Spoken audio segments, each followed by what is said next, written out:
Z največjim veseljem na prvi šolski dan danes tukaj na osnovni šoli Janeza Levca.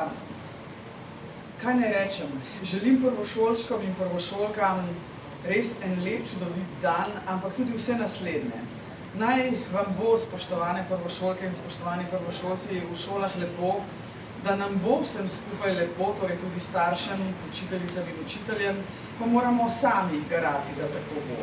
Bodimo strpni drug do drugega, imejmo se radi, rešujmo probleme skupaj. Ne bo odveč še nasvet zaradi vse večjega prometa in vse več avtomobilov na naših cestah.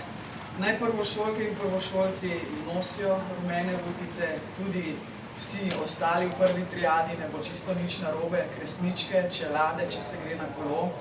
In en nasvet, če starši telefonirajo med vožnjo, jih kar vi opozorite, naj s tem prenehajo. Prvi šolski dan naj bo praznik za vse, učiteljice in učitelje, starše, predvsem pa za tiste, ki prvič prestopijo prag šole. Naj bo šola hram učenosti, naj nam da popotnico v življenje, tako kot jo je dala nam, in srečno vsem skupaj.